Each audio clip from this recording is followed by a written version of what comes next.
Hello everyone, welcome to weekly 2020 series of current affairs, जिसमें आज हम जून माह के प्रथम सप्ताह के बेस्ट 40 एमसीक्यू का पार्ट सेकंड करेंगे। This session is presented by me, my name is Sandeep Mishra, और ये एमसीक्यूज आपको वेरियस एग्जामिनेशंस जैसे यूपीएससी, स्टेट पीसीएस, एसएससी और अदर गवर्नमेंट एग्जाम्स में हेल्प करेंगे। चलिए क्वेश्चन नंबर फर्स्ट पे चलते हैं। क्वेश्चन नंबर फर्स्ट है, theme of the world ocean day is. Option है आपके सामने। Option A, time for nature. Option B, innovation for a sustainable ocean. Option number C, ocean for life. Option number D, none of the above.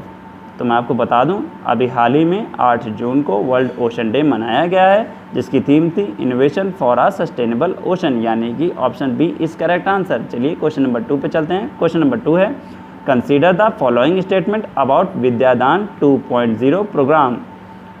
Statement number 1, it is launched by Ministry of Human Resource and Development. Statement number 2, it is a digital program to enable contribution to improve teaching and learning.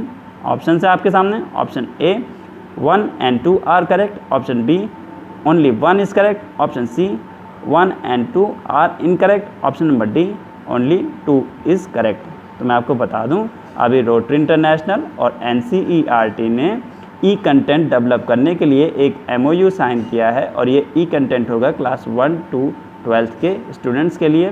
और बिल्कुल सही बात है कि ये scheme launch की गई थी MHRD द्वारा, और ये एक टीचिंग एंड लर्निंग को इम्प्रूव करने के लिए प्रोग्राम है।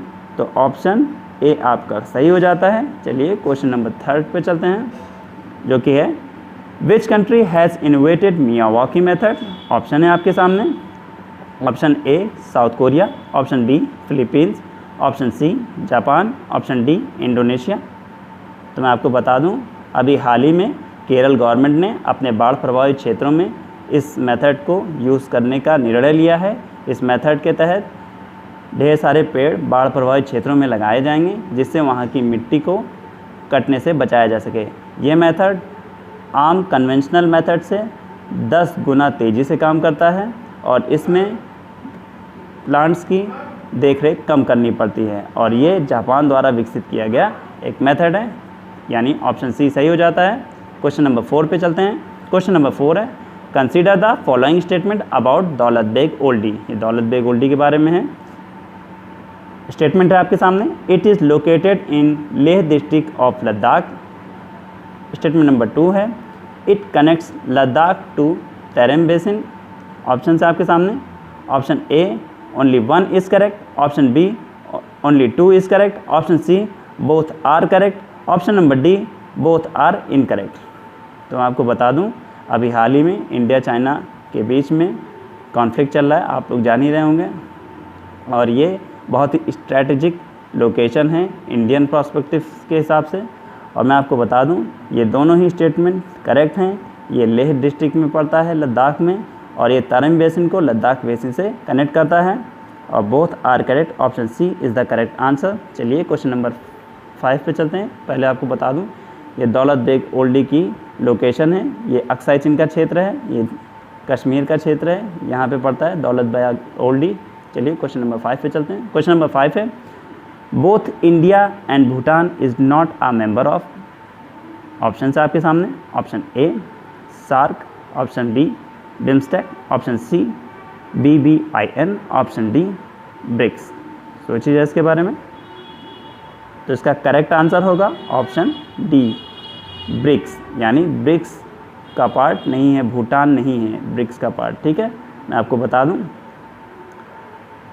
ब्रिक्स में भूटान नहीं, ब्रिक्स में कौन कौन सी कंट्रीज़ आती हैं? ब्राज़ील आती है, रशिया आती है, इंडिया आता है, चाइना आता है, और साउथ अफ्रीका आता है। ठीक है, चलिए क्वेश्चन नंबर 6 पे चलते हैं। क्वेश्चन नंबर 6 है, which of the following countries is not a part of the 5 eyes. Option है आपके सामने। Option A, Australia. Option B, France. Option C, New Zealand. Option D, UK। तो मैं आपको बता दूं, इसका करेक्ट आंसर है option B, France. France is not a part of 5 eyes group. ये 5 आई ग्रुप के बारे में कुछ एडिशनल इन्फॉर्मेशन है। 5 आई ग्रुप एक इंटेलिजेंस अलायंस है, जो कि वर्ल्ड वॉर सेकेंड के टाइम पे बनाया गया था, और इसमें 5 कंट्रीज़ आती हैं, कनाडा, US, UK, ऑस्ट्रेलिया और न्यूजीलैंड। चलिए क्वेश्चन नंबर 7 पे चलते हैं। क्वेश्चन नंबर 7 है India's target of 175 gigawatt renewable energy capacity by. Option है आपके सामने। Option A 2024, option B 2022, option C 2026, option D 2025। तो मैं आपको बता दूं इसका करेक्ट आंसर होगा ऑप्शन बी 2022। चलिए क्वेश्चन नंबर 8 पे चलते हैं। क्वेश्चन नंबर 8 है which of the following statement is or are correct about asteroid 163348 2002 NH4। Statement number 1 है it was discovered in July 2002।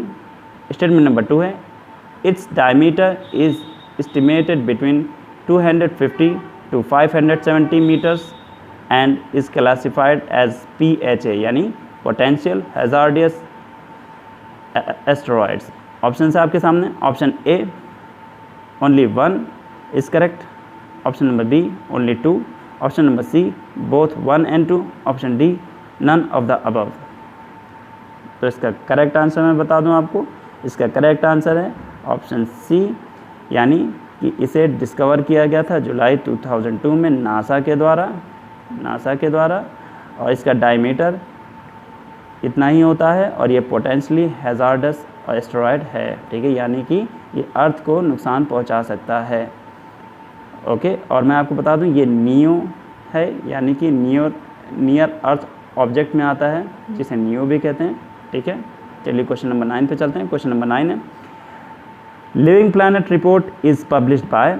Living planet report publish की जाती है। ऑप्शन है आपके सामने। Option A CITES, option B WEF, option C WHO, option D WWF। तो मैं आपको बता दूं इसका करेक्ट आंसर है लिविंग प्लैनेट रिपोर्ट पब्लिश की जाती है WWF द्वारा, जिसका हेडक्वार्टर्स है ग्लैंड, स्विट्ज़रलैंड में। ठीक है, चलिए क्वेश्चन नंबर 10 पे चलते हैं। क्वेश्चन नंबर 10 है place of India pharmaceutical industry in world in terms of value is. चलिए इसमें स्थान पूछा गया है भारतीय फार्मास्यूटिकल कंपनियों का। तो मैं ऑप्शंस बता देता हूँ आपको। Option A 3rd, option B 14th, option C 15th, option D 4th। तो यहाँ ध्यान दीजिएगा कि वैल्यू में पूछा गया है। अगर वैल्यू की भी बात की जाए तो भारत का स्थान है बी 14th स्थान है, और अगर वॉल्यूम की बात करेंगे तो 3rd है। अगर वॉल्यूम की बात करेंगे तो ये 3rd है। ठीक है, पर अगर वैल्यू की बात करेंगे तो इस क्वेश्चन का करेक्ट आंसर हो जाएगा ऑप्शन नंबर बी 14th ही है। चलिए क्वेश्चन नंबर 11 पे चलते हैं। क्वेश्चन नंबर 11 कह रहा है API स्टैंड्स फॉर। इसमें API का पूरा रूप पूछा गया है। ऑप्शन है आपके सामने। Option A active participating ingredients, option B active parts of ingredients, option C active pharmaceutical ingredients, option D none of the above. तो मैं आपको बता दूं अभी भारत सरकार ने आत्मनिर्भर APIs स्कीम लॉन्च की है, जिसमें ये जो APIs हम चाइना से इंपोर्ट करते थे, लगभग भारत में 66% APIs चाइना से ही इंपोर्ट होती है। इसको चाइना पर निर्भरता अपनी कम करने के लिए भारत सरकार ने ये स्कीम लागू की है, और API का फुल फॉर्म होता है एक्टिव फार्मास्यूटिकल इंग्रेडिएंट्स, यानी ऑप्शन सी इज़ करेक्ट। चलिए क्वेश्चन नंबर 12 पे चलते हैं। क्वेश्चन नंबर 12 है recently which country has decided to cut its migrant population from 70% to 30%। Option है आपके सामने। Option A Kuwait, option B United Kingdom, option C Australia, option D Iran. सोचिए इसके बारे में। तो इसका करेक्ट आंसर है ऑप्शन ए कुवैत। कुवैत ने अभी हाल ही में अपने यहाँ की माइग्रेंट पॉपुलेशन को 70% तक कम करने का निर्णय लिया है, जिससे भारत में माइग्रेंट लेबरर्स की संख्या और ज़्यादा बढ़ जाएगी, यानी बेरोज़गारी और बढ़ेगी। क्वेश्चन नंबर 13 पे चलते हैं। Which of the following statement is or are correct about traffic. ये ट्रैफिक के बारे में है। स्टेटमेंट नंबर 1 देखते हैं। It is a wildlife trade monitoring network. Statement number 2 it is a non governmental organization founded by WWF and IUCN। Statement number 3 देखते हैं। Headquarters are located in Cambridge UK. Option है आपके सामने, option number A only 1 and 2, option number B only 1 and 3, option number C only 2 and 3, option number D all of the above. तो मैं आपको बता दूं, अभी हाल ही में ट्रैफिक ने एक रिपोर्ट पब्लिश की जिसमें इन्होंने बताया कि भारत में लॉकडाउन के दौरान शिकार के मामले बढ़ गए हैं। किनके? वाइल्ड एनिमल्स के। तो ट्रैफिक एक ट्रेड मॉनिटरिंग नेटवर्क है, ये ऑप्शन ए सही हो जाता है। ऑप्शन नंबर 2 की बात किया जाए तो ये WWF और IUCN द्वारा इस्टेब्लिश किया गया था, ये भी सही हो जाता है। और इसके हेडक्वार्टर्स कैम्ब्रिज यूके में है। ऑप्शन नंबर 3 भी सही हो जाता है। तो all of the above is the correct answer. चलिए क्वेश्चन नंबर 14 पे चलते हैं। क्वेश्चन नंबर 14 है, who was the first Indian to receive Ramon Magsaysay award. तो रैमन मैग्सेसे अवार्ड प्राप्त करने वाले पहले भारतीय कौन थे? ऑप्शन है आपके सामने, option A TN Seshan, option B Arvind Kejriwal, option number C Acharya Vinoba Bhave, option number D none of the above. तो मैं आपको बता दूं, इसका करेक्ट आंसर है option number C Acharya Vinoba Bhave को मिला था। क्वेश्चन नंबर 15 पे चलते हैं। Sittwe port is located in, option है आपके सामने, option A Iran, option B Oman, option C Thailand, option D Myanmar. तो मैं आपको बता दूं, इसका करेक्ट आंसर होगा ऑप्शन डी म्यांमार। चलिए आगे चलते हैं, इसके बारे में कुछ और जान लेते हैं। रिसेंटली ऑपरेशन हॉट पैराशूट को 5 साल कंप्लीट हुए हैं। यह ऑपरेशन म्यांमार में स्थित एक उग्रवादी संगठन के खिलाफ था, जो कि है NSCN नाम था जिसका, और इसके कई बंकरों को इंडियन आर्मी ने तबाह कर दिया था। चलिए आगे चलते हैं। क्वेश्चन नंबर 16 है, consider the following statement about NSDC। Statement number 1 है, National Skill Development Corporation is a non profit company registered under companies act 1956। Statement number 2 है, it is set up by ministry of finance as PPP model. Option है आपके सामने, option A only 1 is correct, option B only 2 is correct, option C both are correct, option D both are incorrect. तो मैं आपको बता दूं, इसका correct answer होगा both are correct. NSDC companies act के थ्रू ही बनाया गया था और इसे मिनिस्ट्री ऑफ फाइनेंस ने सेटअप किया था पब्लिक प्राइवेट पार्टनरशिप मॉडल पर। और मैं आपको बता दूं, अभी ये न्यूज़ में इसलिए था कि इन्होंने स्किल डेवलपमेंट के लिए कुछ नए डेवलपमेंट्स किए हैं। ठीक है, चलिए क्वेश्चन नंबर 17 पे चलते हैं। Healthy and energy efficient buildings initiative is announced by. Option है आपके सामने, option A EESL and USAID, option B MHRD, option C ministry of housing and urban affairs, option D none of the above. तो मैं आपको बता दूं, इसका correct answer होगा option A EESL and USAID। USAID का फुल फॉर्म होता है united state agency for international development. ठीक है, और EESL भारत में उजाला स्कीम और स्मार्ट मीटर स्कीम को इम्प्लीमेंट कराने वाली एजेंसी है। चलिए क्वेश्चन नंबर 18 पे चलते हैं। Consider the following statement about UNSC के बारे में। Statement number 1, it consist of 20 member states. Statement number 2, it have 5 permanent members. Statement number 3, every year the general assembly elects 5 non permanent members. Option है आपके सामने, option A 1 and 2 are correct, option B 1 and 3 are correct, option number C 1, 2 and 3 are correct, option D 2 and 3 are correct. मैं आपको बता दूं, इसका correct answer होगा option D.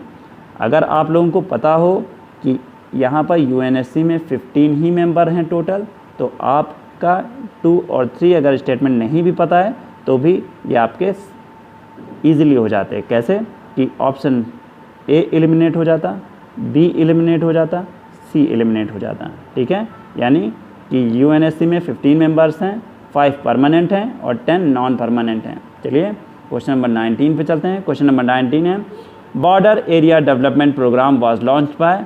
Option है आपके सामने, ministry of defence, option B ministry of finance, option C ministry of home affairs, option D none of the above. तो इसका करेक्ट आंसर होगा option C, ministry of home affairs ने इसे शुरू किया था।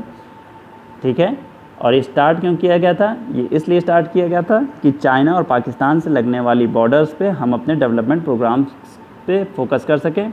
और अभी हाल ही में भारत सरकार ने 10% बजट में इंक्रीमेंट किया है उन बॉर्डर एरिया डेवलपमेंट प्रोग्राम्स में जो चाइना बॉर्डर के साथ लगते हैं। चलिए क्वेश्चन नंबर 20 पे चलते हैं। Consider the following statement about GAVI। Statement number 1 है, it is a vaccination alliance found in the year 2000। Statement number 2, recently global vaccine summit is held in UK। Option है आपके सामने, option A only 1 is correct, option B only 2 is correct, option C 1 and 2 are incorrect, option D 1 and 2 are correct. तो इसका correct answer होगा option D, ये दोनों statement सही हैं। और ये वैक्सीनेशन अलायंस बना था 2000 में, अभी हाल ही में UK में हुआ है और जिसे हमारे प्रधानमंत्री मोदी जी ने संबोधित भी किया है। चलिए इसी के साथ ये सेशन हमारा ख़त्म होता है। और अगर आपको ये वीडियो पसंद आया हो तो प्लीज़ लाइक करें, सब्सक्राइब करें, शेयर करें और बेल आइकन ज़रूर दबाएं। और अगर आपको लगता है कि आपके पास कुछ सुझाव हैं तो प्लीज़ कमेंट बॉक्स में ज़रूर लिखें। तब तक के लिए अपनी सेहत का ध्यान रखें। Good bye, take care.